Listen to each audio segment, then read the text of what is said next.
Göğsünde çivik çaç Arnamızda büyütkün yaşlarım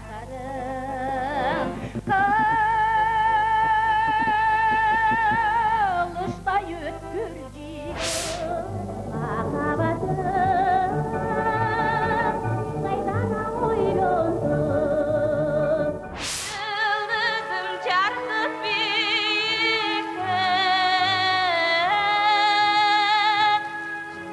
Cürvalla canım kulgansın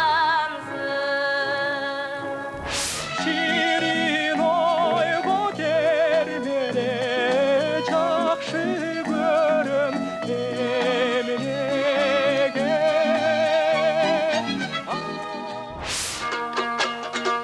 Yaşıl şevir üstünüm Gülündü teri üskümüm Görünüp közgün yerestek Güldülüm sımalı çöptürüm Üskümün senden üskümün Oynok jaş dalay töpkümün Seründüp жүрүп boyunda Жигитим Кыргыз музыкалык маданият үчүн өлбөс өчпөсүз түгөнбөгөн кенч калтырган айтылуу алт талант кыргыз эстеринин эл артисти Токтогул атындагы мамлекеттик сыйлыктын ээси Залкар уончу композитор Жумамидүн Шералиев 100 жашта.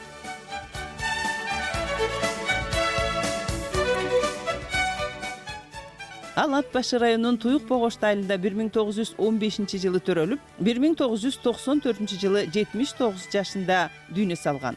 Мезгил өткөн сайын чыгармачылык баалуулук артып, жаратып кеткен музыкалык мурас берметтеринин ажары ачылып, улуттук өлбөс өчпөс дөөлөттөрүбүздүн байлыгын сактап турат. Аттын кашкасындай таанымал массалык популярдуу обончу композитор, көп кырдуу талант катары тарыхта калган. Обончу композитор, акын, төкмакын, ырчы комузчу, драматург, сатирик, талбаган эмгеги туубаса таланты менен, шыгы менен өзүнчө бир көркөм феноменге айланган Залкар. Кыргыз элдик ыр маданиятынын көрүнүктүү классиги. Оригиналдуу, уникалдуу обондор менен көзүнүн тирүүсүндө эле кыргыз обонунун атасы аталган Жумамидүн Шералиевдин чыгармачылыгына арналган санат шоубузду баштайбыз. Бүгүн биздин студияда адабияттын, маданияттын өкүлдөрү, искусство чеберлери жана жалпы эле атабыздын чыгармачылыгын сыйлаган, урматтаган күйөрмандары келип олтурушат. Демек бүгүн биз Жумамидүн Шералиевдин талантына таазим этип, рахаттуу ырларынын ыргагында бирге болобуз. Эмесе Жумамидүн Шералиевдин жагымдуу жана эргиткен ыры менен баштайлы.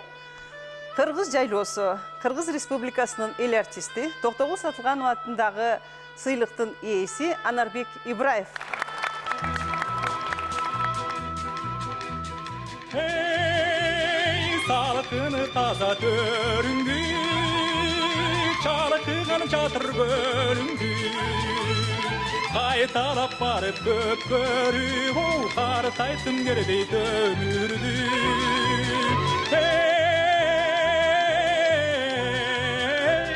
Кайталап барып көп көрүп, картайтым кербей өмүрдү. Нарзаныңдары арашан, дамыңды сенин талашам. Өзүңдөн бары биз кесем, өмүрдү кайра жаратам.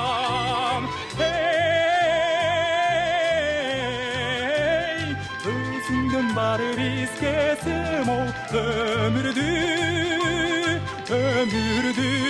кайра жаратам.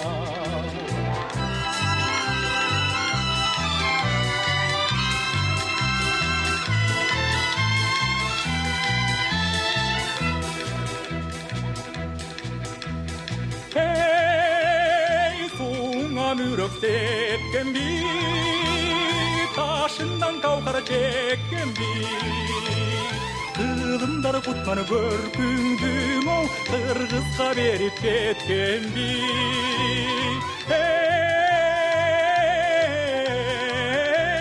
Kılımdar kutmanı görkündüm o, Kırgızga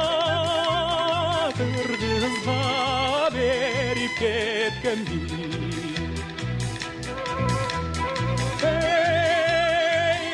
таңдан булап куулаган аркарың бойдой чубаган айланам жайлым аксайым оу атагың менен кубанам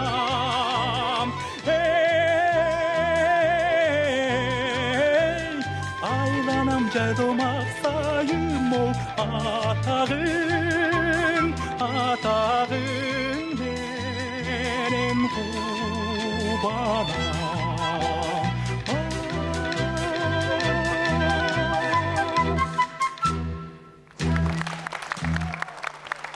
Алгач атабыздын өмүр таржымалы чыгармачылыгы менен жакындан таанышып алалы. Менче бүгүнкү биздин студияга келген меймандар кызыктуу маек куруп берет деп ишенем. Деги эле Жумамдин Шералиев ким?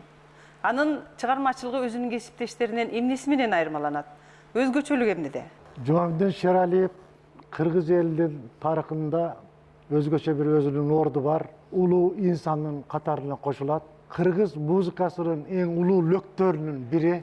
Өзүнүн стили, өзүнүн үнү, өзүнүн өзгөчө обону ыргагы менен кыргыз элине абдан таанымал гана болбостон, кыргыз элинин бир канча мууну Жумамдин Шералиевдин музыкасын ырдап, анын обондорунда тарбияланып, бүгүнкү күнгө чейин келе жатат. Мен ойлойм, кыргыз барда Жумамдин Шералиевдин эч качан обондору, музыкасы жок болбойт, кыргыз эли менен түбөлүк жашай берет деп ойлойм. Кыргызда улуу залкарлар болсо деги кандай багытта болсо өнөрдүн, мына ошолордун катарындагы адам. Анан чыгармачылыгын айтканда мен кыска эле айтайын, өзү караса да чыгармачылыгы карыган жок да Жумакемдин. Жумакемдин ырлары элдик кайрыктардын башатынан жаралганда ошон үчүн ырчыга да угуучуга дагы терең жеткиликтүү болуп ушунча жылдан бери жашап келатат. Мен ойлойм, мындан ары дагы көп жылдар бою Жумакемдин ырлары кыргыз жыттанган боюнча кыргыздын көкүрөгүндө кала берет. Ушу мезгил өткөн сайын атабыздын ырлары улам жаңырып, улам жаштарга жашарып дегенде мунун сыры эмнеде? Мунун бир сыры бир гана нерседе, Жумакем адамдын ички көкүрөктөгү тереңдеги жан дүйнөсүн черте билген адам болот. Ага бир мисалы, мына экөөбүз мындан 30 жыл мурун жазган Гүлдөй жан деген ыр бүгүнкү дагы ошондо 70ке кирген чалдын жазган обонуга бүгүнкү күндө 15-20 жаштагы кыздар бийлеп ырдап жаткандыгында. Мен Жумакемди 9-10 жашыман баштап билем. Себеби бул киши мага өзүмдүн атамдан кийинки эле атамдай болуп калган адам эле. Мен эми бул кишинин чыгармачылыгы жөнүндө кийин акыл эс толуп, орто жашка келип калган кезде араң түшүнө баштадым мен. Баягы биз айта беребиз, укмуш эле, анан кыйын эле, анан ал обонун тизмелеп, бул обонун санап отуруп. Эми ада айтылыш керек. Бирок менин баамымда мындай адамдар бир гана жаралат экен. Бул киши ошол бир гана жаралган улуу адамдардын, генийлердин тобуна кирет бул киши. Казактар мындай адамдарды жалгыз туума адам деп коет. Бир эле жолу туулат экен да. Мен Жумакемди эч уялбай, коркпой туруп минтип айтат элем. Кыргыздын обончулук доору Жумакемдин мектебинен башталды. Албетте мурда болгон, Мусакем болгон, Боогач атабыз болгон. Обончу деген теримдин өзү Боогач атамдан башталган. Мына Жумакем бүтүндөй обончулуктун мектебин негиздеди. Ошол доордогу өзүнүн замандаш обончуларынан, композиторлордун ичинен бүгүнкү күндөгү азыркы жаштарга чейин бүт ошол Жумакемдин обончулук, композиторлук мектебин окуп келе жатабыз.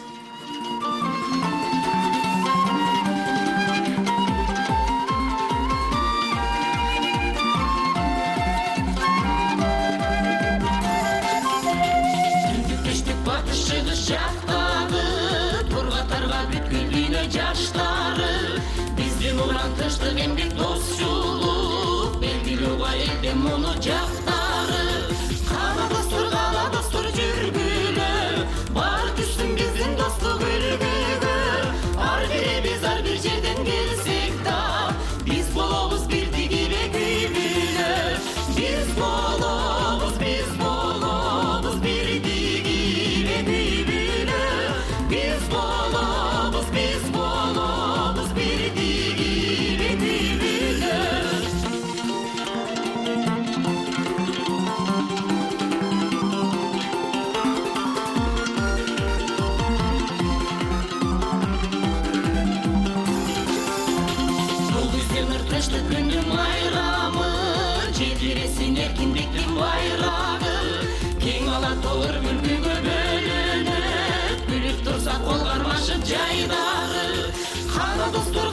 достор жүргүлө бар түшсүн биздин достук үлгүгө ар бир жерден келсек да биз болобуз бирдигине күйгүлө биз болобуз бирдигине күйгүлө биз болобуз бирдигине күйгүлө.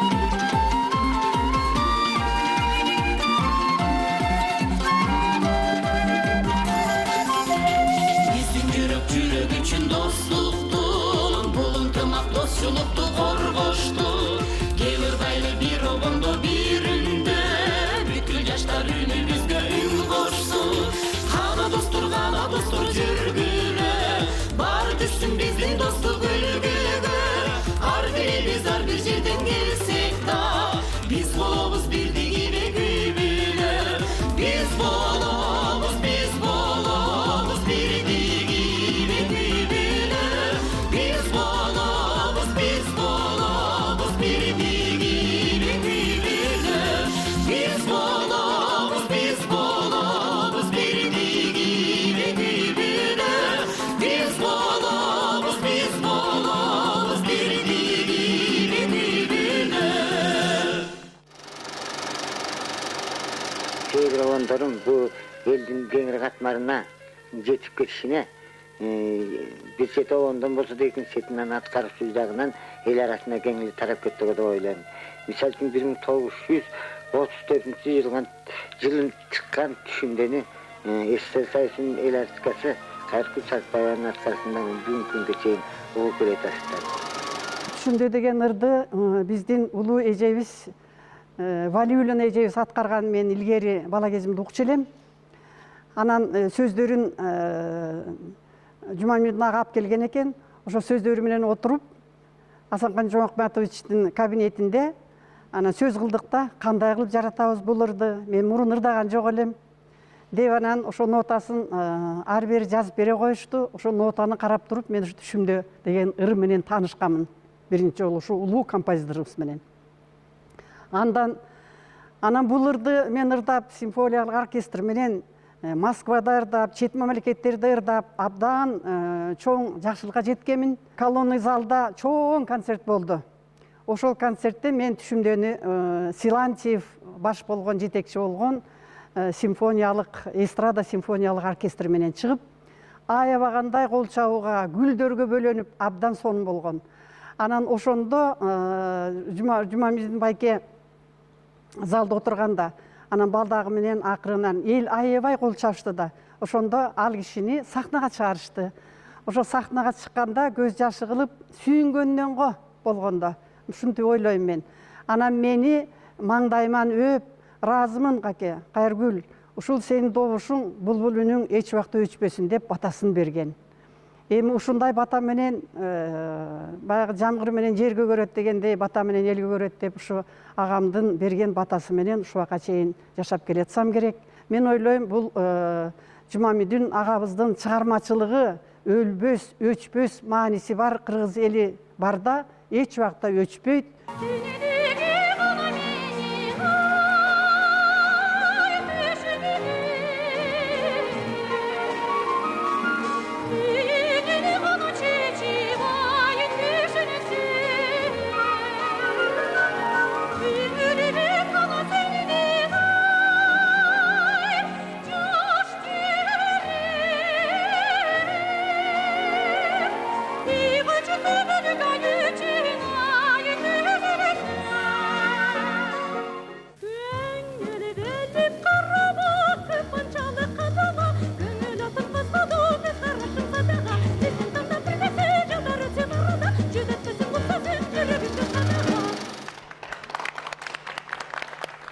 Кандай сонун керемет ыр, бой балкыткан, жүрөк толкуткан дегендей, эжекебизге ыр жарашып, ырга жаштык жарашып ушундай бир сонун ырды алган экен. Эже, анда сөз сизде.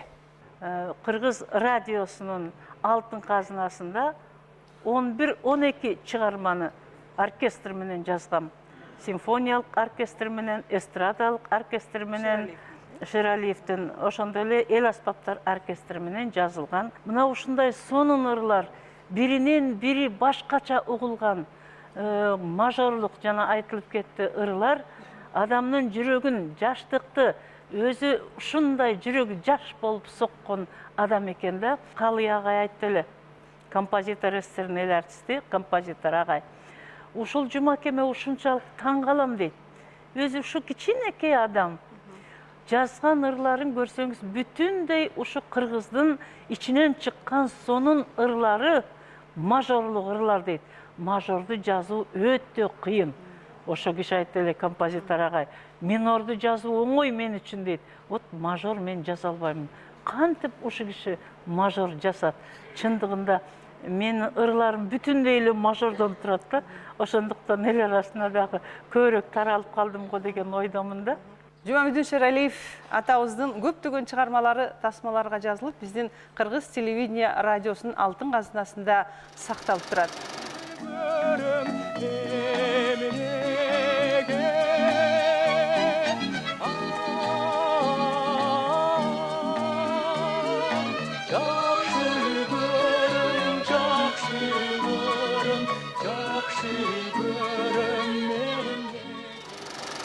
Жумамедин Шералиев жаш кезинде Кыргыз радиосунда музыкалык редактор болуп иштеген. Мына Тейинт агай, сиз олтурасыз.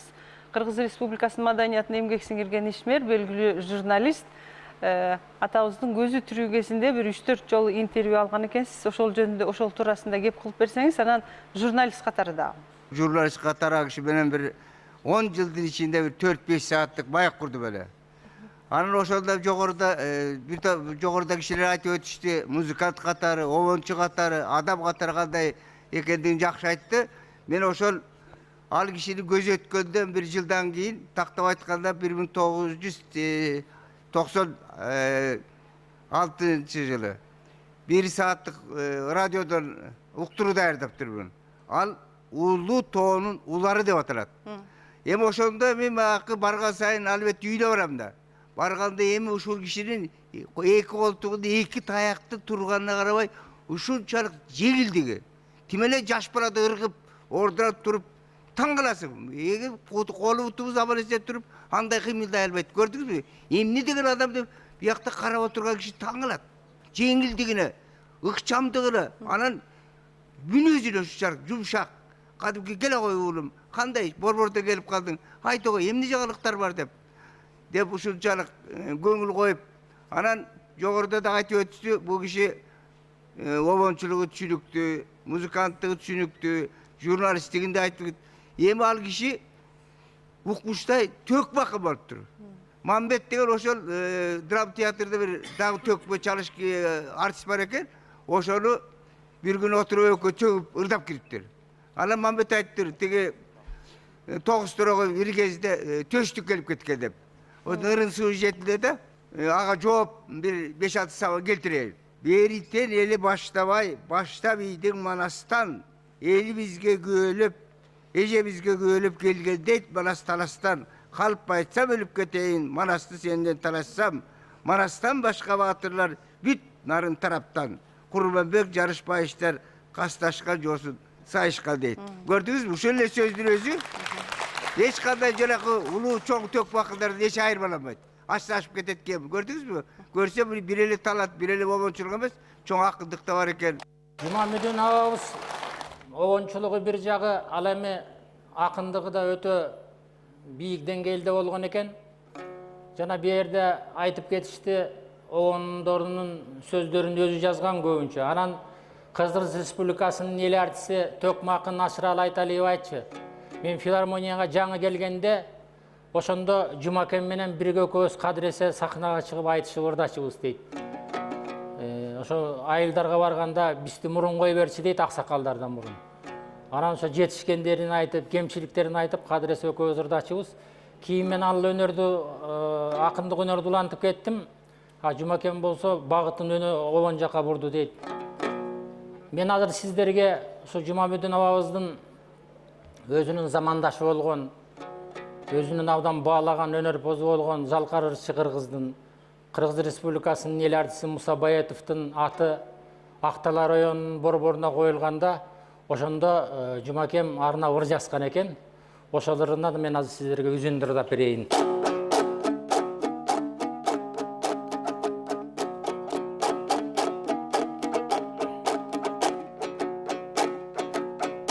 Арпанын ала тоосунан, акшум каргармап тойзоосунан, асмандатып тоң учуруп агытып кеттиң дойбоосунан, картиян шан тоосунан, көкшүм каргармап зоосунан, көкөлөтүп тоң учуруп агарачы коштошуп кеттиң боосунан.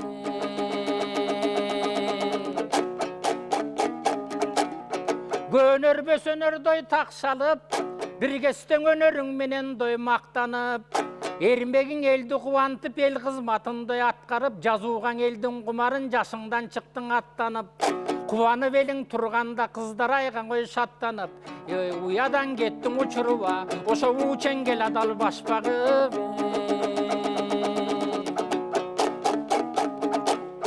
Өзгөчө талант Мусакем, биргестең ойгономдуң ойлонуп, обонун созуп тургандан отурган жерден ой той болуп, жарашык берген өмүргө анда жаштыкка такырдой той бодук. Каткырып күлүп бел ашып канча беле өзөндөрдүн ой бойлодук. Кыдырып кыргызтой жергесин кыйла жыл бирге ой ойнодук. Кадимкиң эле жаш бойдон карбайбыз деп тоң ойлодук. Бирок абалтан жазуушу экен да, ажалга гана бербей койбодук.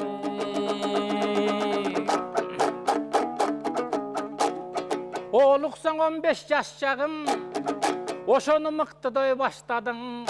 Алдыда турган максаттын аябай күтүптөң актадың. 40 кадамдой басканда кылымдык жолундоң аттадың. Борумду шаар Москвада бол жолсуз арыш таштадың.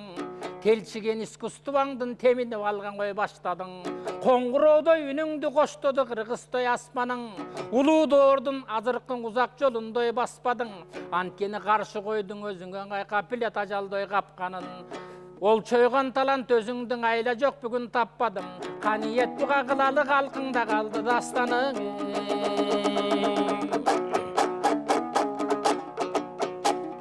Келишкен мүчө келбетиң, кыз келин жасап койгондой. Көркөмүң жандан башка эле, көргөндүн көзү тойгондой.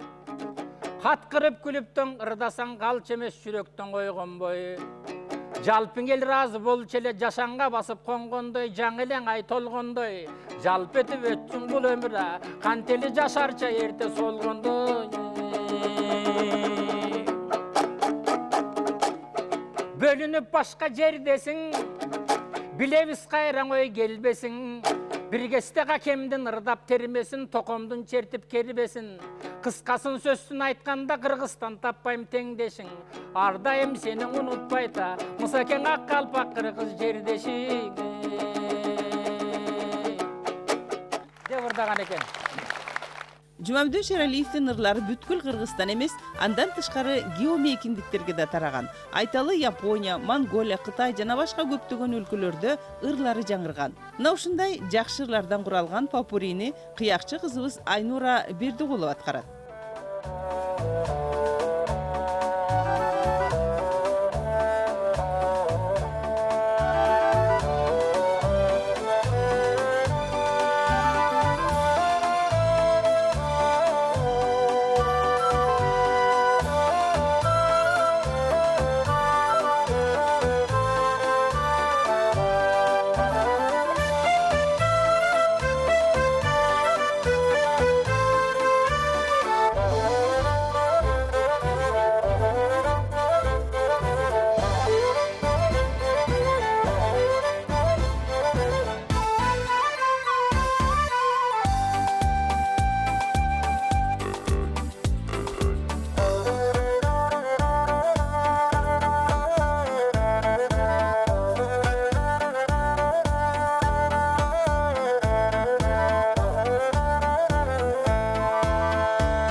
Бүгін біздің студияда музыка изилдөөчү, илимдин доктору Камчыбек Дүйшалиев отурат.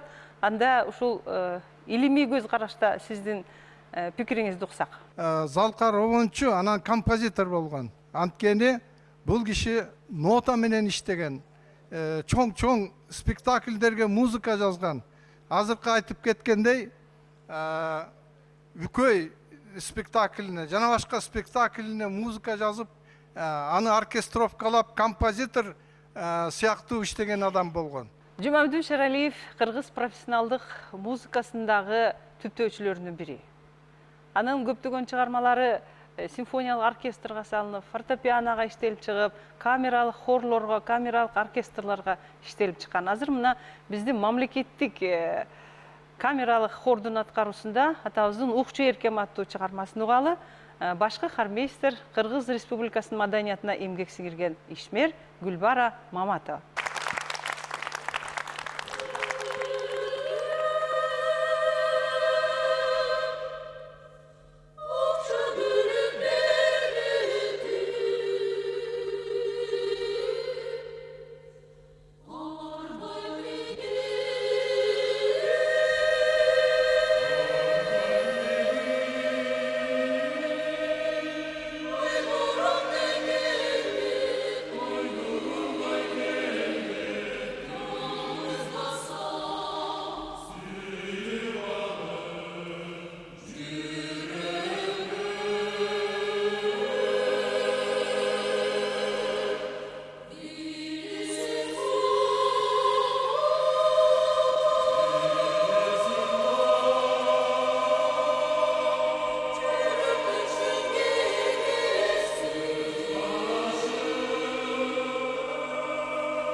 атабыздын көзү тирүүсүндө тасмага тартып, көптөгөн ырларын жазып, телефильм тарткан бүгүнкү биздин ардактуу мейманыбыз белгилүү режиссер Молдосейит Мамбет акын отурат. Анда сөз сизде.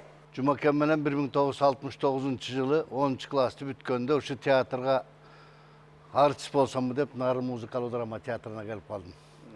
Келсем, эки таяғына сүйөнгөн bir авушка коридорда ары бери басып жүрүптүр. Анан мен ал кишини тааныбайм да. Салам алейкум десем, алейкум салам деди. Артист болоюн дедим эле десем, мени минтип карап койду. Анан ачкысы минтип оңдоп койгон жакшы эмеси бар болчу, минтип оңдоп. Анан кайдан келдиң деди. Анан ат баштан келдим эле десем, жүрүчү деди. Анан бул киши туугандык жагы да бар болчу, жакшы. Ат башы десе жул угулуп кетти кулагына. Анан мени өзүнүн bir комнатасы бар экен, ээрчитип кирди дагы. Анан кана ырдай аласың деди. Анан ырдайм дедим. Эмнени ырдайсың деди. Андабековдун ырларын ырдайм дедим. Десем кана ырдачы деди. Анан Бекерчим деген ырды ырдап бердим. Ай Бекерчим өлүп катар бекенсиң деп мен аябай куудулданып Андабековду туура ийнимди куушуруп, башымды кыймылдатып аябай ырдап атам. Ал ушундай карап турду. Анан бүткөнөн кокуяй деген bir жакшы сөз бар. Кокуяй. Бу авенди өзүнүн кыябына келтирбегенен ырдабай эле коюш керек деп эле ордунан тура калып эки таягын таянып ары бери басты, жүрөгүм түшүп калды, бале болуп жарабай калган экенмин депчи. Анан дагы эмнени билесиң деди. Анан bir сатира ойноп жүрчү элем, ошону ойноп берсем, бул жака сен бар экенсиң деп анан директорго алып кирип, ошол жерге мени артист кылып орноштуруп койду. Анан ал киши менен көбүштештик. Бирок ушунчалык өзү чынын айтыш керек, эми жанагыдай эки таягы менен болсо да, оорулуу болсо дагы иштегенде жанын жерге койгон адам эле. Bir сапар мына Табылды бул жерде отурат акем. Менден улуу бул киши болуп чогуу иштешип калдык. Ошондо бу аккордеон деген бале эле, табылбайт аккордеон деген. Анан Нарындын универмагына Алтайыр деген эки аккордеон түшүп калыптыр. Күндөрдүн биринде. Анан Жумакен ушуну алыш керек деп кайра директорго кирип атып, анан ошонун бирөөнү алмай болду. Анан мен ошондо кошо бардым. Аккордеонисттерден алып барды. Анан сындып атып, ошо Алтайыр деген аккордеонду алды, бирөөнү өзү алды, бирөөнү театрга алды. Анан эми бул аккордеонисттер, артисттер кээде байкабай да калат турбайбы? Концерттен аккордеонду таштап коюшуп, ошо Алтайыр деген аккордеонду уурдап кетти бирөөлөр. Күндөрдүн биринде дагы. Эртең менен келсем, эшиктин алдында улам сигаретин чегип, эки таягына таянып, Жумакен турган экен. Жумакен эмне болду десем айтат, кокуй балдар ай, байкабайсыңар, аккордеон деп алсак эми ошону уурдап кеттир. Эми артисттер эмне менен ырдайт деп кейит.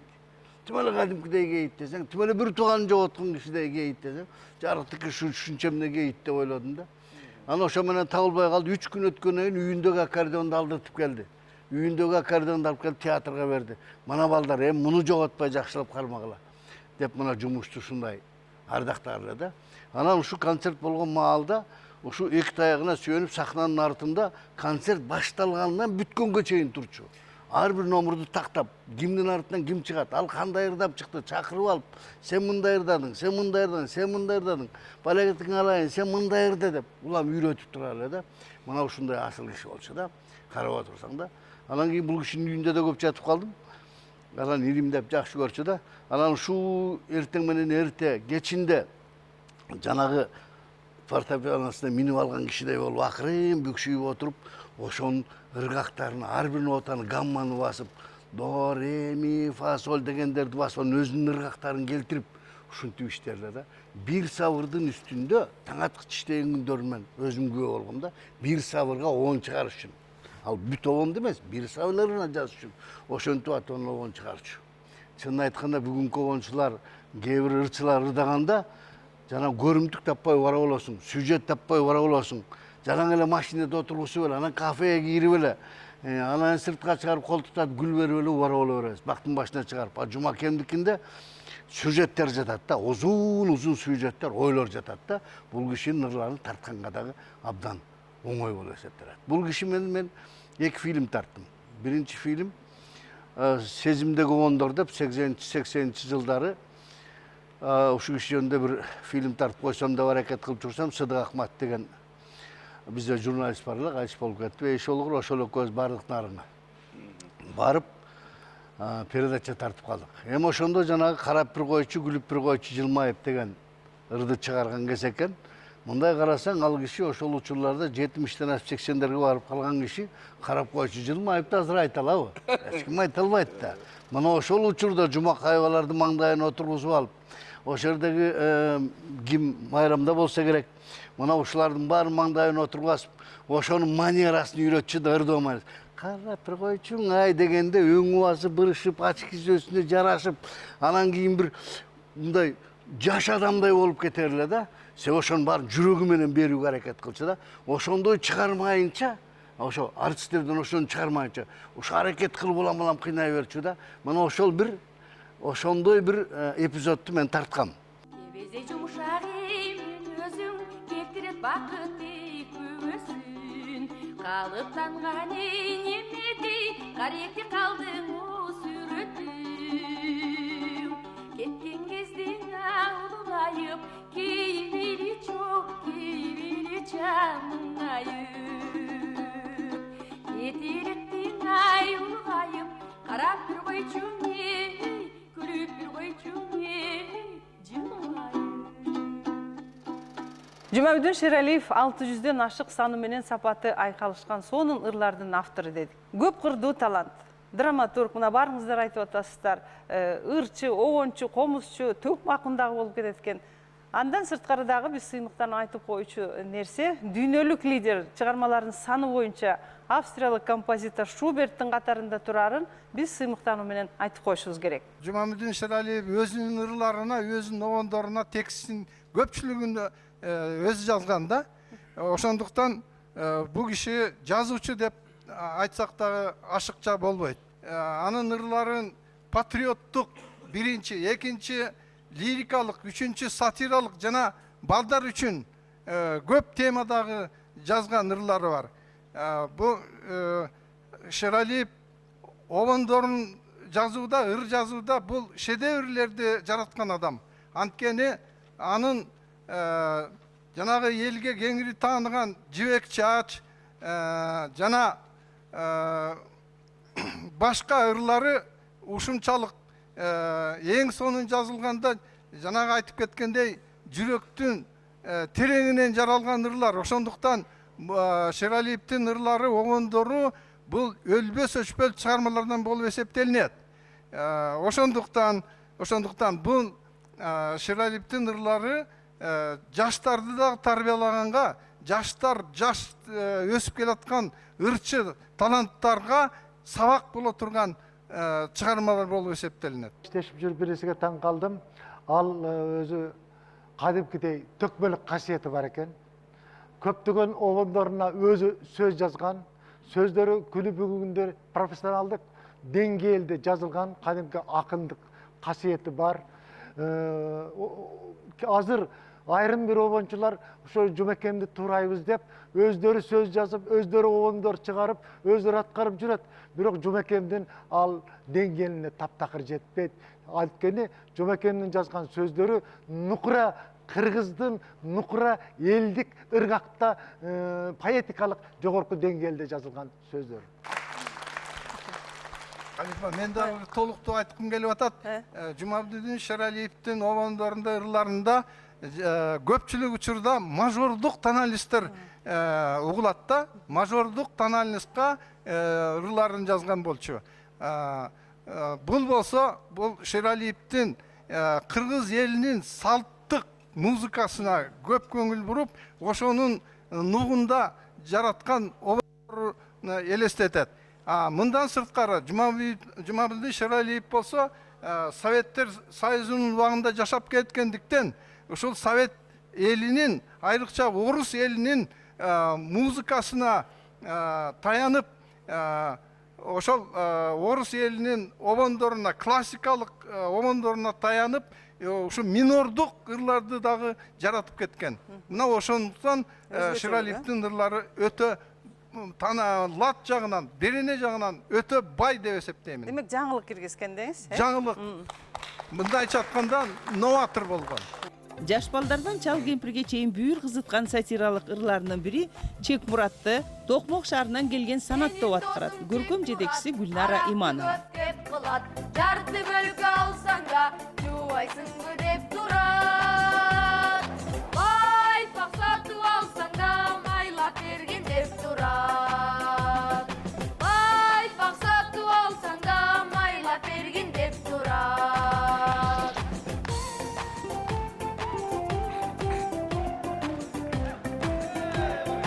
Кездешкенде Чек Мурат кыздар жактан кеп кылат. Чылым салган күн болбой чек берип кой деп турат. Жаның болсо 100 грамм сет берип кой деп турат. Жаның болсо 100 грамм сет берип кой деп турат.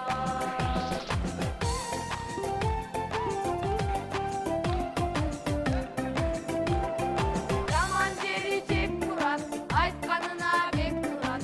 Баратсаң да өлгөнгө уйкулук бер деп турат. Больницадан чыксаң да бозорлук бер деп турат.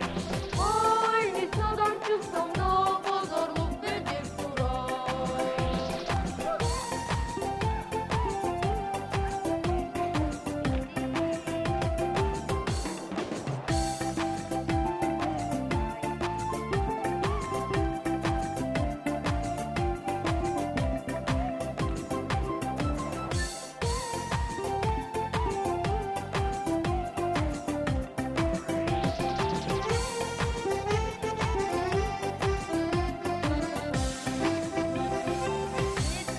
Чек Мурат окубаймын деп турат. Кары жаштын карабай акчы менен деп турат. Кыз сөзгө айтып кызыгылам деп турат. Кыз сөзгө айтып кызыгылам деп турат.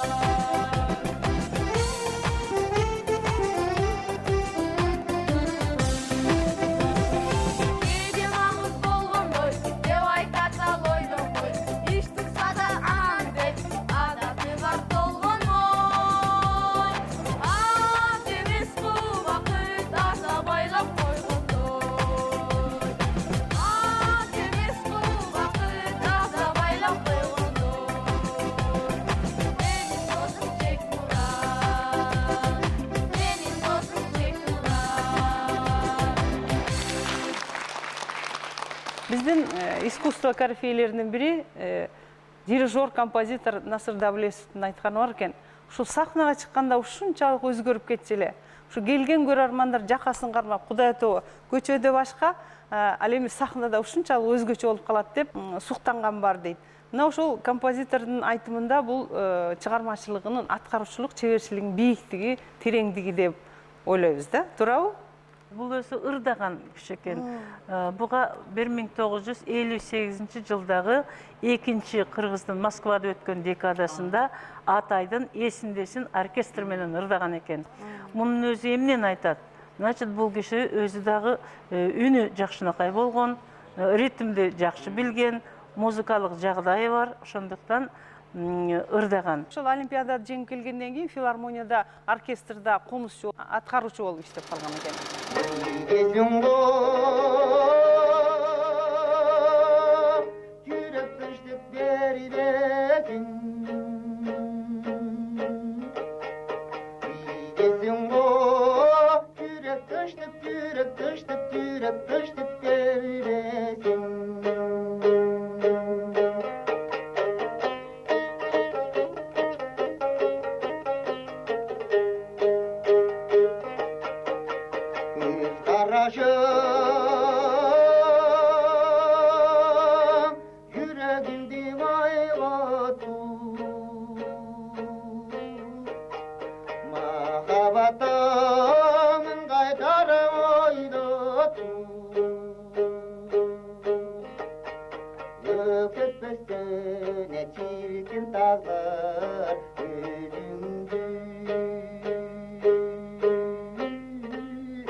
кыргыз композиторлорунун чоң конкурс болуп калды. Токтогулдун чыгармаларына музыка жазуу, обон жазуу. Деп анан ошондо Жумакем ошондо 25 экен, туп-туура. Анан кыздар-ай, Токтогулдун арманы деп, анда Токтогул ырына тема коюп ырдаган эмес да киши. А дегенде Токтогулдун арманы деген ат менен келди дейт ушул ыр. Кийин туткун ыры болуп өскөрдү дейт. Кийин айланган тоонун бүркүтү болуп темалар өзгөрүп бүгүнкү күндө. Ошондо туткун ыр эмес, Токтогулдун арманы деген ушул обону менен келип, ошондо Абдылас атабыздын баары Кыргыздын ошо кезде композиторлору, ошо доордогу баары обончулары бар. Чыгарып анан Жумакем ушул ыр менен биринчиликти алып кетти дейт. Ошондон кийин муну Мусакем ырдады дейт биринчи жолу. Баятов. Андан кийин Асекбай ырдап жүрдү дейт Жумабаев. Не деген укмуш ырчылар. Андан кийин Токтогул операсында Артык атабыз ырдады, Мелтиретти киши.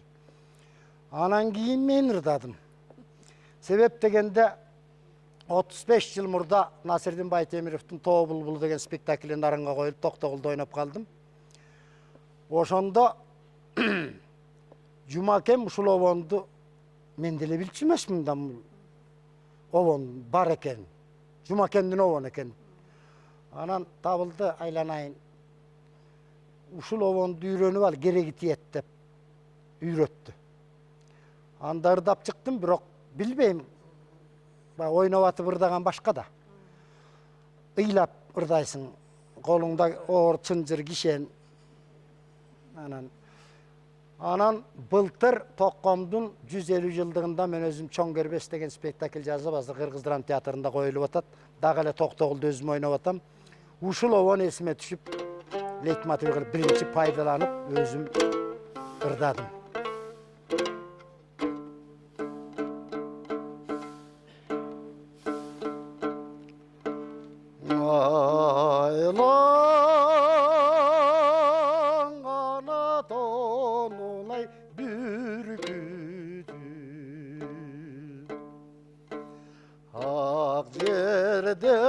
Torgo çalındım, komuz dele gügüm oy gelitirgen, kanteyinde kolum ele gişen oy salındım.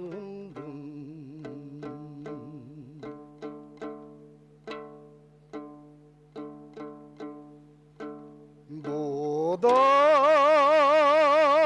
birden elime talıdım, bulbuldan elem naladım. Azap ele jürüp boy ötürdüm, kanteyindan altındaydan ömür oy yarım.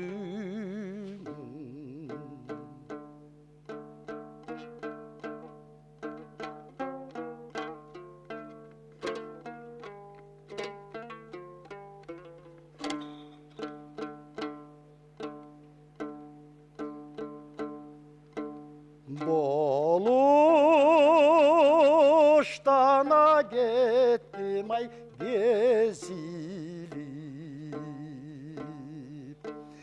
bozdodum taman teşilip, boşonur da günüm oy bar beken. Oy boştandıkta güngö oy gezi.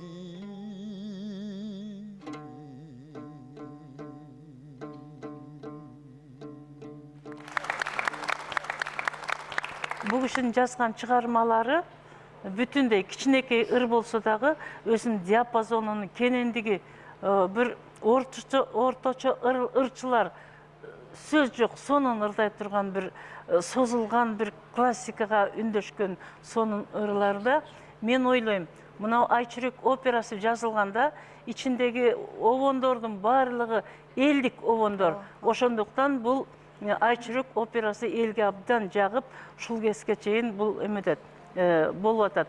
Мен ойлойм ушул атабыздын жалаң ырларынан укмуштай бир опера жаралмак. Жанагы туткун ыры деп ырдап атпайсыңарбы?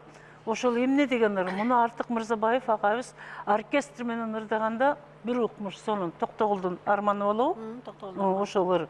Шумдуктай ырда жазылышы, диапазону, сөзү бүтүндөй. Бул киши эми бир залкар экен деп койдум да. Кыргыз Республикасынын маданиятына эмгек сиңирген ишмер, белгилүү обончу Эсенбек Мадамбеков атабыздын шакирти. Анда сөз сизде. Жумакем өзү залкар, чоң обончу, композитор. Албетте бул кишинин тарыхы деген астыга дагы далай кылымдар бою кете турган, айтыла турган, жазыла турган көп нерселери бар да. Мен айтайын деген Жумакем ушу нарын өрөөнүндөгү мен залкар, мен таланттуу деген адамдардын баарын тең тарбиялаган адамдардын бири. Биздин жол башчыбыз. Мен ошо 67-жылы ошо Жумакемдин колунда 8-классты бүтүп, эң биринчи алгач Нарын театрында 67-жылы август айында келип кирдим. Ошо жылдан баштап Жумакем менен абдан тыгыз байланышта чыгармачылык, обончулук, деле баардык чыгармачылык жагынан Жумакемдин астында эмгектендим десем болот да. Жумакем чындыгы биздин Нарын театрында эң биринчи театрды түптөгөн адамдардын бир катары эсептейм да. Ошо кездерде театрда мен деген залкар адамдар иштеди. Ошо Нарын театрга эң биринчи мен нота дегенди билбей бардым театргачы. Анан ошо театрга багы эң биринчи алгач киргенде мен биринчи жана Алтын кыз драмасын даярдап калдык. Ошондо музыканы эң биринчи нота менен нотаны билбейм да. Ошондо Жумакем ар бир спектаклдин арияларын, лейтмотивтерди бүт өзү ойноп берип, мага ошондон үйрөттү да.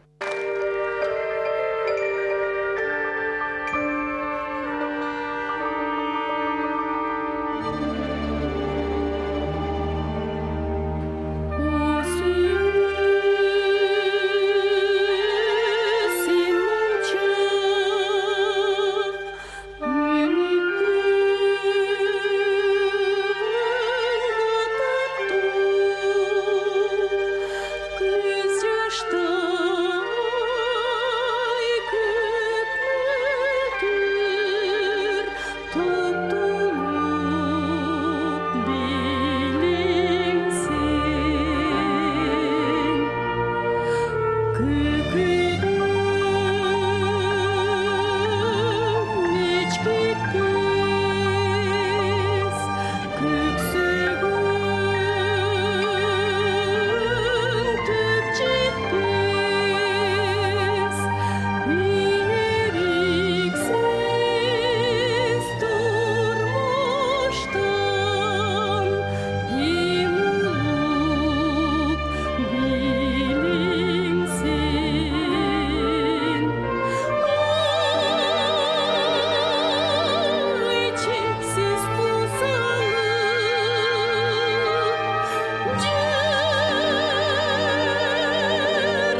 Жумакемдин чечендигин айтпагыла. Ушундай бир залкарларды туурачу болсо, күлүп отуруп, таң атканын кандай таң атканын билбей калчубуз деп. Демек, бул дагы бир чоң өнөрдүн биздин тилибизче азыр парадис деп койсок болот го. Жумакемдин бир артыкчылыгы сатира дегенде эң биринчи Кыргыз Республикасындагы бүт таланттарга ошо сатира жанрын кирип кетти десем болот да. Ошондо эң биринчи жана Сейиткас Андабеков, Койсун Карасартова, Алиман Жаңгырозова эжелер ушулар бүт сатира жанрында ырдап, Жумакемдин жакшылыкка чыгармаларын ырдады. Улам барган сайын ошол жанагы драм театр истеген артисттердин өзүнө ылайыктуу ырларды жазчу. Мисалы үчүн ал кайсы диапазондордо аялат, анын үнү жетеби, жетпейби, же болбосо ошону аткаралабы, аткара албайбы, сатиралык ырларга кимдер ылайыктуу, аны кимдер ийине жеткирет, ошонун баарын мынтип анализдечү да. Анан кийин ошого ылайыктуу жасалсын. Мына мисалы үчүн Сейиткас Андабеков агабыз менен Койсун Карасартованы өстүргөн Жумабүдүн Шералиевдин сатиралык ырлары. Алиевди баш кылып, мына ошол сатиралык жанрда булардын өсүшүнө, мына действительно чындыгын айтканда Жумабүдүн Шералиев чайба күбө болгон. Мисалы үчүн Чек Мурат, Бекерчим, анан жанагы тиги айтыштар өкөн, Абышка кемпирдин айтыштары, баары мына ушул киши ушуларды ылайыктап туруп жазганда, эми бул киши сатира жазганда бир кызыктай жазса, жогоруда такам айтып өтпөдү, сатира жазгандагы бир кызыктай жазар эле. Бул бүгүнкү күндүн турмуштан алып туруп жасар эле да. Ар бир сөздү дагы, окуяны дагы, ушу сен сахнага барып ошонун сатирасын көрүп отурсаң, турмушта болуп аткан нерсени элестетип көрө элең да, бирок ичинде образды унутчу эмес. Ал бүгүнкү эле турмуш жасап коет, ошол образга чиелештирип, ошону айтайын деген кеңири алып, анан бир ушундай бир ойлорго топтом кылып бере эле да. Мына ушул жагы менен Жумакем абдан мыкты адам эле да. Саламатсыңарбы, кымбаттуу, ардактуу. Ат башы айылынын Ачагайыңды колхозунун колхозчулары. Бүгүн сиздердин кампаңарда Тияншан райондук колхоз совхоз театры мейманда. Андай болса сиздердин алдыңыздарга Сейитказы Андабековду чыгырып коюуга уруксат этиңиздер.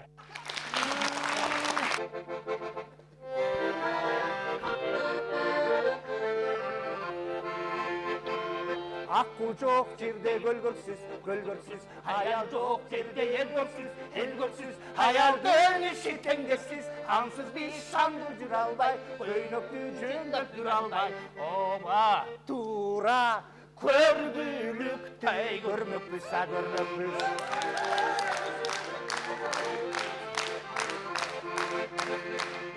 Аңгонсуз, токой күлгөрсүз, күлгөрсүз, аялсыз, айлы түңгөрсүз, ансыз без кемде сүймөкпүз, кетиксе сулуу үшкүйүп, үмүттү үзбөй үстүрүп.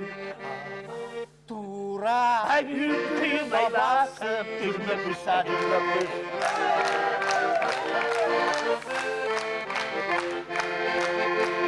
Балага барту атабыз, баккандан бирок качабыз, журканга башты катабыз, эмизип койчу батын деп, соротуп койчу катын деп, ооба, туура, биздердин тапкан аялды, ооба деп атам мен, туура деп атам, сиздердин тапкан аялды. Келе! Ne? Yüreğine ele ver. Kuğdul kişele da. Jumакемдин жанына отуруп алып сурай берет элем. Жумаке, Муса кандай кишеле, Атай кандай кишеле, Карамолдо кандай эле, Саякбай кандай эле. Канчалык шашып атса дагы, канчалык жумушу толтура болуп атса дагы, мындай сөзгө келгенде жабышчу дош жүрген аны эрикпей. Алдыңа кетейин табылды, мындай жакын отур, Кудай ыргандык. Деп анан кийин баштачу. Карамолдо Орозов атындагы Азырек эл аспаптар оркестри дейт, жаңыдан уюшулуп атат дейт. Ошо Карамолдодо отурат дейт, Атайда отурат дейт, Молдовасаң, Актандар, Осмон Кулгалыгы бар оркестрде отурат дейт. Шубин дирижер дейт. Анан эле минтип Шубин баштайт дейт. Анан эле баштап атканда эле Акайым экөөбүз жанашып отурар элек дейт. Карамолду чөбүз. Актан Карамолдо Жумамүдүн катар отурат. Алт комуз деп койчу эле бишти деп койчу. Анан эле чертип эле баштайып иштейт баягы күнү. Карамолду ата өтө чоң комузчу дем, гений киши да. Анан акырын сурайт дейт. Бул жерлерин түшүнбөй атам. Айтарды анан Жумаш айланайын. Же Акай деп актанды. Уш жерге келгенде мага эскертип койгула акырын тиги Петрге угуспай дейт да шу күндө. Анан баштайып иштейт чертип келгенде анан ошо чертип атып эле Акайым боорду эсип таштачу дейт. Анан мисалы үчүн 9 кайрык чертип атат деп коелучу дейт. Анан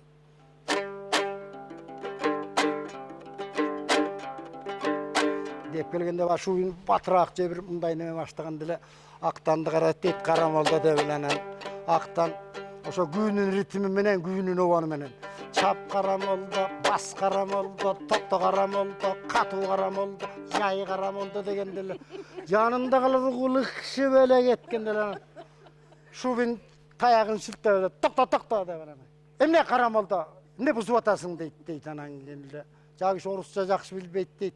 Актанды көрсөтөт дейт. Вот актан деп эле.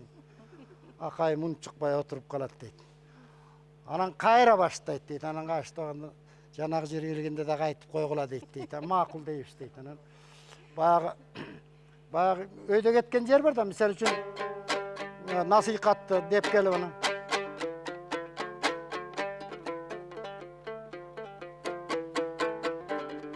дегенде ушундай күүгө келгенде эле Карамолдо кем абдан берилип алат дейт. Баягы эки көзү шубинде ой тигинде болуп эле анан өйдө эле баратканда эле минтип отуруп эле биякка чыгып кетет дейт колу. Кайра таппай калат дейт биягын. Ошентип эле кырыла берчү деп боорду эсип салчу Жумакем. Анан эми бул кишинин бүлдүрүп сүйлөгөнү куш болчу.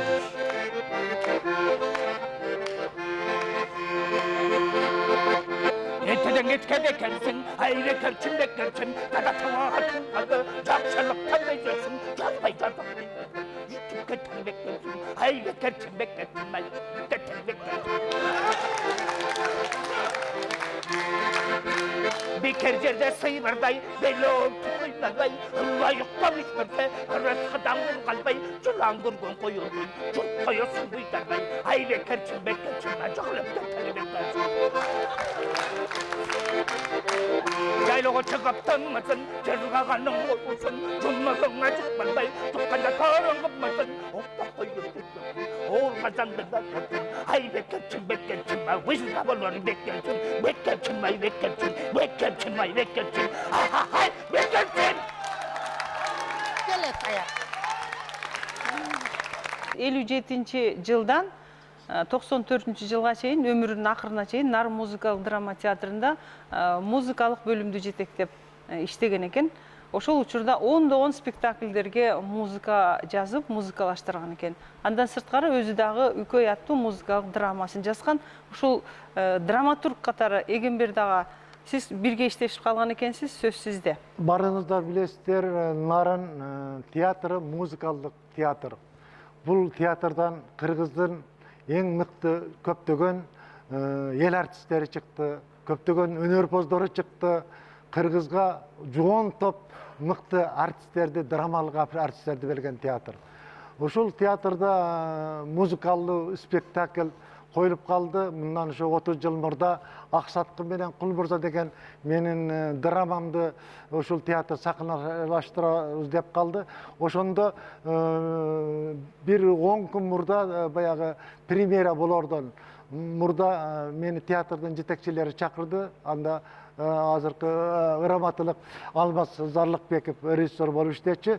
Анан Жумакем менен олтуруп, ошол спектакльдин арияларын, хорлорун бирге жазыштык да. Жумакем үйгө бардым. Үйгө барсам, күн абдан суук эле, январь айы эле, сыртта 30 градус суук. Жумакемдин үйү дагы абдан суук экен, батареялар иштебейт экен, абдан кыйынчылыкта отуруп алып туруп, ошо музыканы жазып жаттыр, обондо. Ошол жана Гүлдөй жанды жазып жаттыр. Анан боорум абдан ооруду. Жумаке дедим, эмнеге мындай суукта турасыз, нарындын кыш илдесе десем, канча жолу балам кайрылдым, бирок келип менин үйүмдү оңдоп беришкен жок деди. Анда абдан жаман акыбалда калдым да, эртеси күнү театрда бир кече болду эле, Бекин Рахматуллах, Бекин Сейдакбат экөөбүздүн. Ошол кечеде мен айттым, кыргыз алаканына салып ала турган ушундай улуу адамдарды бул жерде суукта батареялар иштебейт экен. Ушундай шартта кантип музыка жазсын. Бул кишини эртең Бишкекке анда Фрузеге барганда Кыргызстан маданияты гезитке жазып, муну бүт кыргызга айтыш керек. Мындай коркунуч кырууга болбойт деп катуу айтып койду беле. Эртеси күнү барсак, үйдүн ичинде 10 чакты адам Жумакемдин баягы үйүн оңдоп берип жатты. Жумакем айтты, муну жазба, ушуну жөн эле кой, мына үйүмдү оңдоп бер деп. Ошондо 15 күн жүрүп ушу музыкалык спектакльди чыгардык. Жумакен премьерасында катышты. Ошондо ырдалган жанагы Гүлдөй жан деген спектакль хор кийин бүт кыргыз элине көптөгөн бүгүнкү күнгө чейин ырдалып келе жаткан. Анда көптөгөн ариялар жазылган. Азыр ал спектакльди кайрадан койсок, ошо Жумакендин музыкалык драмалык спектакли кайрадан элдик сүйгөнчүлүгү ээ болор эле.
Жұмамүдүн атабызды залқар деп атабыз.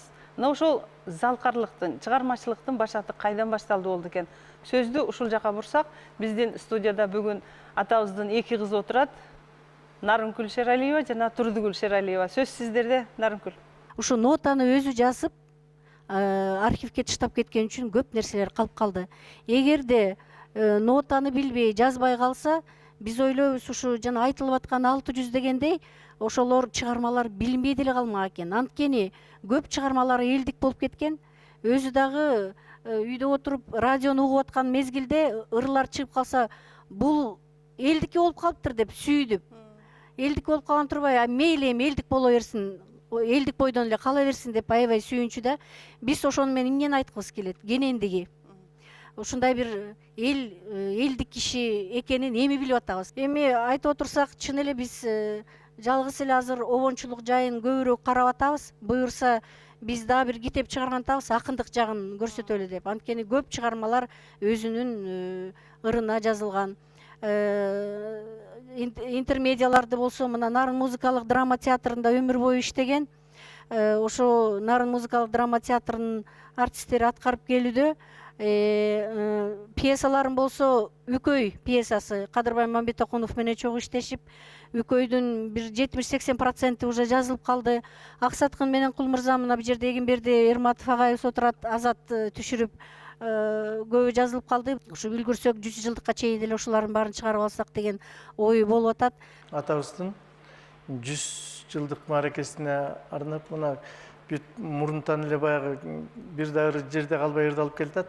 Анан бирок бир эксперимент катары ырларын башка алаттарга буруп, башка стилдерге буруп көрөлү деп ары бери сүйрөсөң кете бере турган ырлар экен. Анан ушу 100 жылдыктын алкагына атайын ушул башка Шералиевдин ырларын башка стилде, башка алаттарга түшүрүп, ушу бир жаңыча бир бөлөк образ берип же бөлөк эме кылып ушундай жаңы бир концерт даярдап атабыз. Мына азыр болсо албырып шаттык жүзүндө деген ырын мына танго ритмине. Танго дагы бул дүйнөлүк маанидеги стиль. Анан ушуларга эметип көрдүк. Көрсөңүз болот. Бар бекен эсте баягы, бак чети айыл аягы, күн чыга ишке бараттык, күч алып шаттык баяны, баяны. Жылдызы жанса маңдайда, жыргабай турган жан кайда, демейде бир топ узун жол, дегеле кыска андайда. Айталбай сырдын түгөлүн, ачышып кетти жүрөгүм, кыйылып турдум мен аяк, кылчактап аппак чүрөгүм, чүрөгүм.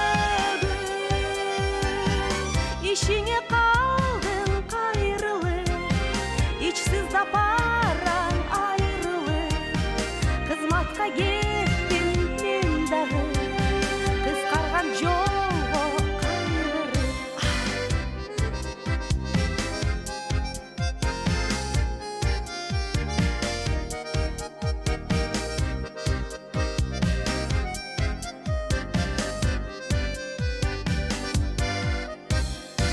Андан соң көрдүм күзүңдө, албырып шаттык жүзүңдө, ша жетпей турган кез экен, кагыйып пышкан жүзүңгө, жүзүңгө.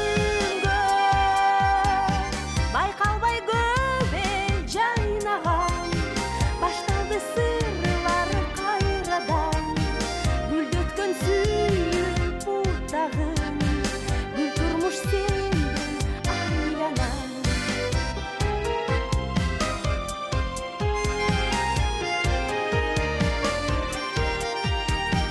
Гүлдөткөн сүйүк бутагын, гүл турмуш сенден айланам.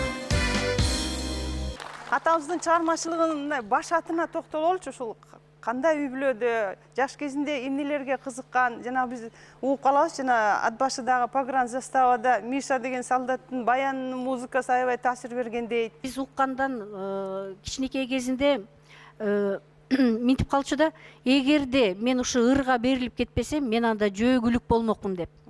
Анткени бул буту 11 жашында ооруп калган да.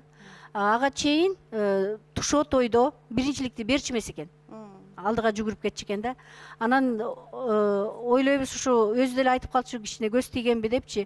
Бирок эми чыгармачыл адамды карабайсыңар. Эгерде ал жагынан бербесе, бутун аксак кылып, майып кылып койду, бирок башка жагынан чыгып кетти да. Буга биз ойлойбуз, чоң апабыз, анан чоң атабыз себепкер болгон да. Ушу чоң апабыз дегенде эстеп атам. Жумабүдүн атабыз баягы ырдан эле рекорд койбой, үйлөнгөндөн да рекорд коет. 9-10 бала, 10 жол үйлөнгөн дейби, ошону айтпайсың. Эми атабыз көп эле үйлөнүп туруп, ал жагын кичине Таня да айтып берсин. Сиз айткандай кичинекей кезде бир стөлдө отуруп эле ошо өзүнүн сырын айткысы келди окшойт. Силер 7-чи аялыман төрөлгөнсүңөр деп калды. Апабыз дагы ушундай ичи мындай кенен, ичи тар эмес, мындай жакшы адам болуптур да. Ошондо баарын бир өзүлөрү айтып берип атат да, бир жолу баягы эми чарчап келип уктап аткан жерден баарын отургузуп коюптур мамчы. Баары менен жакшы болчу экен да. Алар болсо эрлери менен, күйөөлөрү менен келишет. Конокочу. Келип отурса эле анан баягы ойгот дептир да, анан атабызды ойготуптур. Тиги Жумаш дечи да, Жумаш туугандары келиптир дептир да. Анан көзүн ачса эле баягы колуктулар отурат күйөөлөрү менен. Баягы жүрө эле, эй деп эметип калса эле, баягы шайыр да, мамам дагы ошондой киши экен. Чогуу отуруп чай ичишип, тамак ичишип, анан эме кинотеатрга алып бардым дейт. Баягы эмне кылам дейт. Баягы таалбай калып, баары чыгып алып кинотеатрга бардык дейт. Ошондо эмелерди айтып берип калчу да. Ошо баласын жетелеп барып, орустар менен Миша менен тааныштырып, анан кийин ошондон анан ошо Миша гармошка үйрөнүп кетип, тиги комуз үйрөтүп, папабыз, атабыз. А Миша болсо ошо берки гармошканы үйрөтүп атып, анан мындай башталып кеткен да. Анан ошо ооруп жатканда дагы чоң атабыз комуз жасап берип, баягы алаксыталы баланы. Анткени жалгыз экен, атабыз жалгыз болду. Анан ошо алаксытып болгон күч менен бутуна тургузуптур да. Чоң апабыз аябай каардуу киши экен. Ошо жана аялдардын баарын эле атабыз албай, апабыз, чоң апабыз алып бере берчү экен да. Анткени оокат жасатып көрөт. Илгерки кайненелер, азыркы кайненелердей эмес да. Оокат жасатып көрөт, жакпай калса эле кетирип салат. Ал кезде командировкага кеткенде атабыз кайра келсе эле баягы олуктусу жок, ал каякта десе, ал кара жерге берсин, жакпай калды, кетирин дейт. Бул ким десе, а бул сенин аялың деп койт. Ошентип жашап калган да. Ошо апасы улам эле ошон үчүн көбөйүп кеткен болуш керек. Анан ошо апабызды, өзүбүздүн апабызды алардын астында 1,5 жыл бойдок жүрүптүр. 1,5 жыл бойдок жүрүп, могу Башкара сууга келип, командировкага келгенде ошо Калык Осмонкулдар болуп немеде жүрүшөт да. Айтыштарда жүрүшөт, концерт берип жүрүшөт. Ошондо тайларыбыз илгери бир конокко барганда жакшыраак үйдү, кабыл алуучу жерлерди алып барат экен, тайларыбыздын үйүнө айтып, анан апабыз ооруп калганда кепеге жаткырып коет экен ар жака. Кепеге, эми сен ооруп атасың, жата тургун конокторду тосол деп. Анан баягы коноктор тосуп атканда Калык Осмонкул алар кыдырып жүрүшөт да, бакты аябай кыдырып карап турса эле бир кепе турат дейт. Бул эмне болду экен деп ичине барса эле бир кыз жатат дейт төшөктө. Анан сүйлөшүп кетсе эле аты, мамамдын аты Гүлсүн, таанышат да, анан кийин деп анан акырын кымыңдап чыгып кетишет. Ай, бери кел Жумаш, бери кел дейт. Анан бир эмне болду десе, сага колукту истеп койдук. Алсаң ушуну алгының, албасаң сага аял дегеле түтпөйт дейт. Анда залкарлардын тандаганына токтоп мына көз ачык кишилер да ошолор. Анан мен эмне деп барам деп баягы жерден таң калат да. Ошончо барып эле кирип эле, ай, мен сени алам, сен мага тиесиңби деп айтты дейт. Анан атабыз эң кичүүсү да, эң кенжеси ушу шайырлардын арасында ээрчип жүргөн кишилердин арасында эң кичүүсү болгондон эле баягы ада бир куудулданайын дегенби, же баягы бир сүрүн көрсөтпөйүн дедиби, кирип барып эле, саламатсызбы чоң кыз, мен сизди алам, сиз мага тиесизби дептир. Элдин сыйлаганы, урматтаганы мындай коюш керек. Ушу Жумакемдин жанында бир сүрөткө, бир киного түшүп калайын деген артисттер, жаштар. Анан жанагы өздүк көркөм чыгармачылыгына дагы киши нарын боюнча тейлечү да, ошол кишилерден орун жок. Мына сый урмат дегенчи. Анан барып эле сурасаң, мына бүгүн деле Жумабудин Шараевдин нырын ырдабаган киши жок, ал кишинин нырын билбеген киши жок. Мына мисалы үчүн кайсыл жашта болбосун, баардыгы ырдашат, баардыгы билишет да. Үкөй Боогач деген, ошондо Жумамедин агай менен Астар Тыналиев агай экөө биригип, Үкөйгө ушу музыкалуу драма болчу, ошонун музыкасын жазышкан. Ошондо мен башкы ролду ойнодум. Мен Жумамедин агайдын мындайча айтканда спектаклинде да аткарып калдым да анын ырларын. Ошон үчүн мен эч кандай арманым жок. Азыр мына ошо кездеги мен 18-де болсом, анда Таня бир 14 же 13-тө, 14-тө ушундай бир кичинекей кыз эле. Биз үйүнө чейин алып барчу. эжебиз да абдан жакшы киши болчу. Ал киши мени ошо өнөр жолуна алып келгени Запорожец машинеси бар болчу да. Ошону эже айдачы. Анан таягы менен жанына отуруп алып акырын айда деп ушинтип коркот деп укчубуз да биз. Аябай бизге кызык болчу. Ошол Запорожец менен менин айылыма чейин барып, ошо үйдөн сурап, анан ошо театрга алып келген да. Ошо бул киши, канча таланттарды, канча бийик кишилердин баарын тарбиялап, ушундай жакшынакай атактанкка жеткизип, жакшынакай жолго узаткан адамда 46-жылкы чыккан ыры бар экен. Ак толкун деген ырын кайра жаңыртып, аранжировка жасатып, музыкалаштырып ырдап чыктым эле. Мына ошолорду мен азыр ырдап берейин. Ак тойгун мен талпынган, ак бери сенсиң калкымдан, айланып алыс кетпеймин, ак бери сенин калкыңдан. Талайдын жолу тайгак жол, талайлы курбум аман бол, тараза жылдыз батканча. Одеги талайлуда курбум аман бол. Сүйдесең алтын сүйөмүн, сүлдөрүм калсын күйөмүн, сүйгөнүм алыс калган деп, сүйбөсөң зарлап жүрөйүн. Талайдын жолу тайгак жол, талайлы курбум аман бол, тараза жылдыз батканча. Одеги талайлуда курбум аман бол.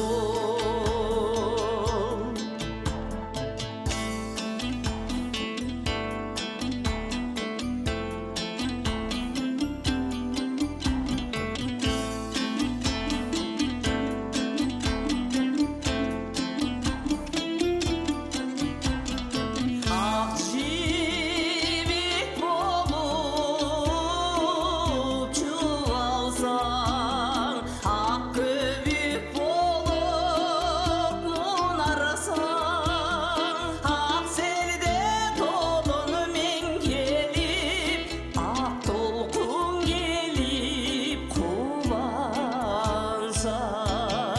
Талайдын жолу тайгак жол, талайлы курбум аман бол, тараза жылдыз батканча. Одеги талайлуда курбум аман бол. Талайдын жолу тайгак жол, талайлы курбум аман бол, тараза жылдыз батканча. Одеги талайлуда курбум аман бол.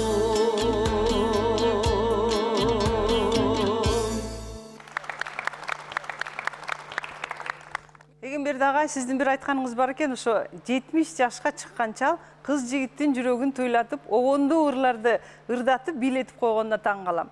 Мындай касиет адамда чанда кездешет. Чындыгында эле атабыздын оологон обондору өзүнүн ала тоосунда, элинин арасында түбөлүктүү жашай берери шексиз.